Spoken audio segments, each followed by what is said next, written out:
This is the control rig portion of the quadruped BCP Pro Smart Scanner Quad software that uses Autodesk Maya, utilizing Autodesk Maya. The level of this quadruped could be used at a production studio, like I was on the steering committee of at Lucasfilm, Industrial Light and Magic, LucasArts, Lucasfilm Animation, what have you. So I'm going to start by actually making the actual quadruped rig.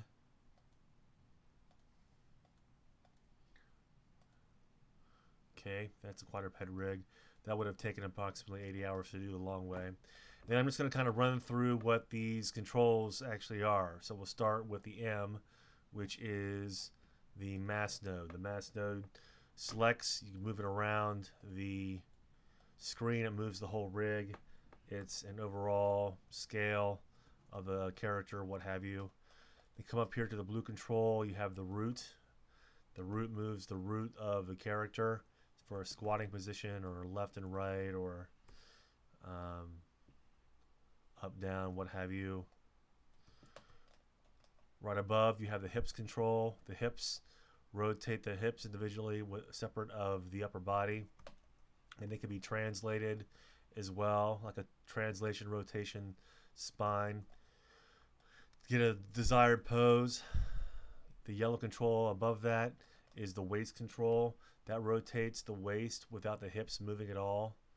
So it'll move the control ring around that's bound to the actual character. The thorax control, the blue control, you can translate and rotate for thorax control to get total control of the rig. The spine 3 control rotates the upper spine, moves that around, what have you. From there, you go to the hip control.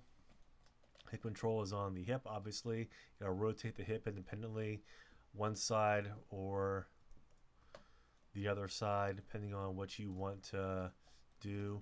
The green handles are the squash and stretch handles. They can be pulled off to pull the skeleton or the mesh off if you want to do some sort of arc of motion or something like this, to pull that mesh off so you have total control over the mesh. The knee control, you can actually grab and translate that around as well.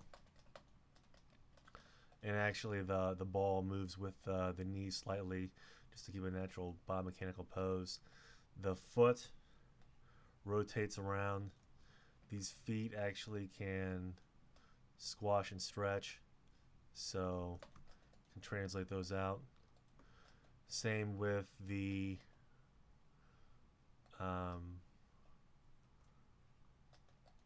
ball of the foot. It can rotate as well. So rotate around, do whatever you need it to do. And the foot anchor. The foot anchor can translate, rotate around, and on here you have root follow, which means, or world follow, which means it follows the mass node. So when you move this, it doesn't move. You have root follow, which means it follows the root. So when I grab this and move it around, it'll move with the foot if you want it to fly in the air or something. And set this back. Foot tilt raise, raises the foot up gradually or lowers it down. And toe rotate, it rotates the toe down forward, you can see, for more of a desired pose. And squash and stretch. So this is a linear interpolation for squash and stretch. All 4 legs are the exact same. You grab the leg control. If squash and stretch is set at 0, there's no squash.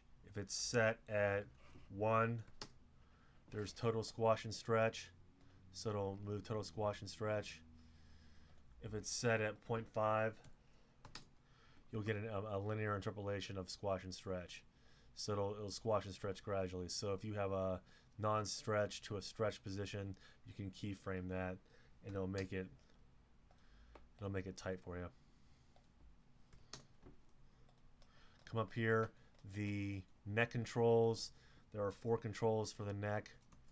They're actually designed in a way that you cannot grab all the controls at once and rotate in the same direction. That's intentional. That way the animator has to actually pose each thing. It's a more biomechanical correct methodology that I developed. So you could probably, once the rig's done, go in and change it yourself if you wanted to. The neck controls themselves have squash and stretch, so they can all squash and stretch to do whatever you need to do. The head works the same way as the neck. You can squash and stretch, you can grab it, you can move it around, and then there's an interesting control in here called head follow. Right now head follow is set to on, so when I move this guy around, the head moves. If I look at it, it points in the direction of the way that the neck is pointing. But I can change that if I want to. Let me change this back. If I want to, I can set this head follow to off. And then now what happens? The head is locked in the position going forward. And that head forward is a mount that works all the way down the chain until you get to the root. And then when you get to the root, it moves the whole thing. So if you have a character that's actually coming in and, whoops, I just keyframed everything.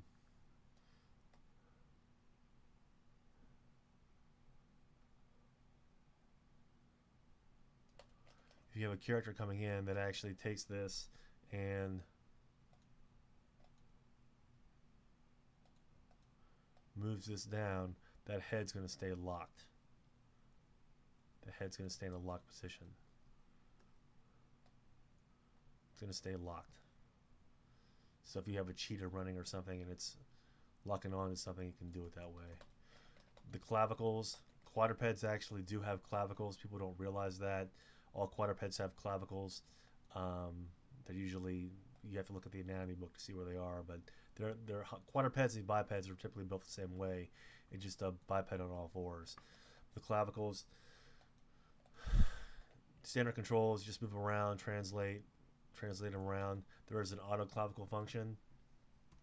So when I set this and I actually translate this control here, the clavicle will move with it.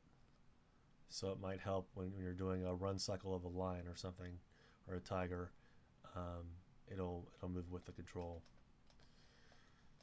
And then when you get into the rear here, the tail controls, they translate and they scale on linear interpolation on a gradual decline. So what's closer to the control will scale greater than what's further away from it.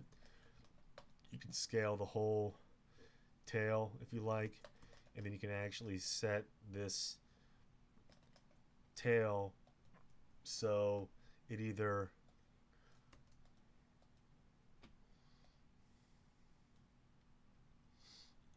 follows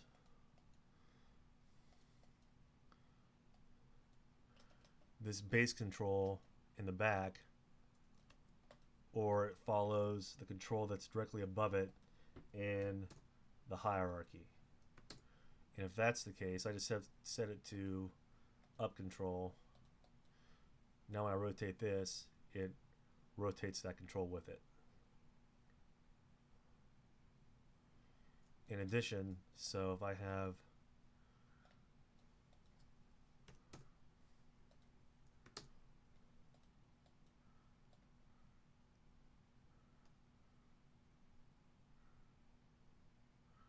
so you can actually come through and do your thing. And if addition to what I want to, I can come through and set this parameter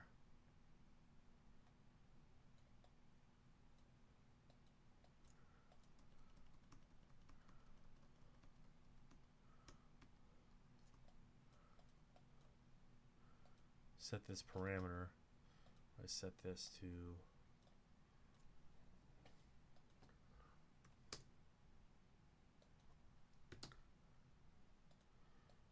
that, translate that up, translates up, rotates up, all is great. Or I could set this to twist. It'll twist the tail down the axis, or I can squash and stretch. So squash value stretch set to 1. Take this guy and translate him up. Make the tail as long as I want to. It's a pretty advanced setup. It was invented by BZP Pro, BZP Pro.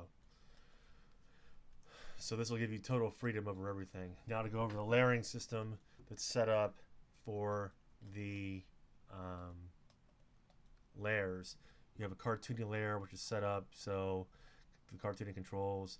You have the arm twist joint layer, the control rig layer in red, control rig layer in blue, the yellow rotate controls.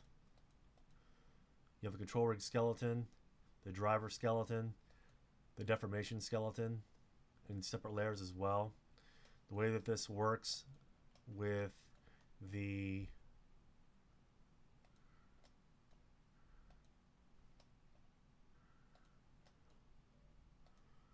twist joints,